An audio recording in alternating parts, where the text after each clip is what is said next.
sahabat Nabi, yang ditolong iblis. Abdullah bin Ummi Maktum adalah seorang laki-laki tunanetra, sahabat Nabi Muhammad sallallahu alaihi wasallam.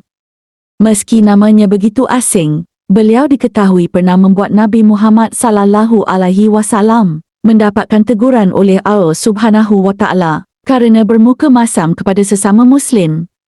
Maka dari itu diturunkanlah Quran surat Abasa ayat 1 hingga 16 yang artinya, dia Muhammad bermuka masam dan berpaling kerana telah datang seorang buta kepadanya, Abdullah bin Maktum. Tahukah kamu barangkali ia ingin membersihkan dirinya dari dosa atau dia ingin mendapatkan pengajaran?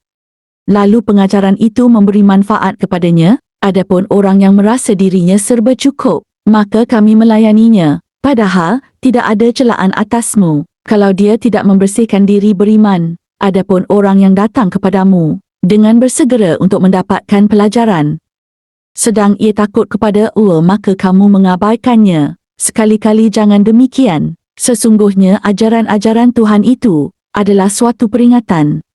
Dilansir dari beberapa sumber, Abdullah pernah mengikuti pengajian Nabi Muhammad sallallahu alaihi wasallam di sebuah masjid. Dalam kajian tersebut, Nabi Muhammad sallallahu alaihi wasallam menyampaikan kewajiban setiap muslim yang mendengarkan azan agar segera menunaikan salat di masjid. Abdullah yang merupakan penyandang disabilitas pun mempertanyakan permasalahan yang dialaminya kepada Nabi Muhammad sallallahu alaihi wasallam. Wahai Rasulullah sallallahu alaihi wasallam, apakah saya juga diwajibkan meskipun tidak bisa melihat? Tanya Abdullah. Rasulullah sallallahu alaihi wasallam pun menjawab, apakah engkau mendengar seruan azan? Ya, saya mendengarnya, jawab Abdullah. Maka Rasulullah sallallahu alaihi wasallam pun memerintahkannya agar tetap pergi ke masjid meskipun sambil merangkak.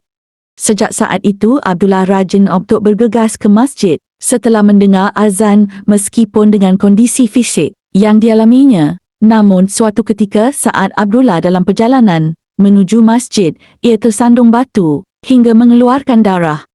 Akan tetapi alih-alih kembali ke rumah, Abdullah tetap melangkahkan kaki ke masjid. Keesokan harinya, Abdullah kembali berjalan menuju masjid untuk menunaikan solat dengan luka di kakinya akibat tersandung. Menariknya, selama beberapa hari ada seseorang yang membantunya berjalan menuju masjid.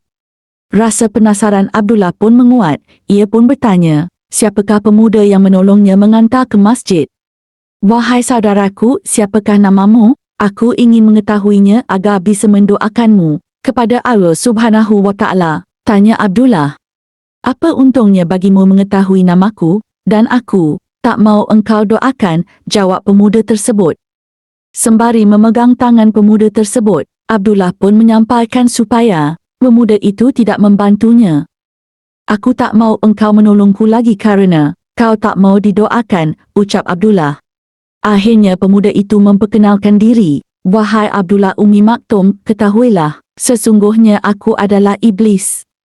Abdullah tersentak, kalau memang iblis, mengapa engkau menolong dan mengantarku ke masjid? Bukannya engkau harus mencegahku ke sana? Wahai Abdullah Ummi Maktum, masih ingatkah engkau beberapa hari yang lalu, tak kala engkau hendak ke masjid dan tersandung batu? Aku tidak ingin hal itu terulang lagi. Sebab, lantaran engkau terjatuh, Allah telah mengampuni dosamu yang separuh. Aku takut kalau engkau tersandung lagi, sehingga terhapuslah dosamu seluruhnya, maka sia-sialah kami setan menggodamu selama ini, jawab iblis. Dari kisah tersebut, kita semua belajar kalau iblis akan selalu menggoda dan menyesatkan manusia, serta berusaha membelokkan orang yang beriman ke arah yang sangat tidak disukai Sang Pencipta. Selain itu, Abdullah juga merupakan seorang pengumandang azan yang indah sekali suaranya, selain Bilal bin Rabah. Itulah sedikit kisah tentang Abdullah bin Ummi Maktum. Semoga bermanfaat. Terima kasih sudah menonton. Subscribe, like, komen dan share.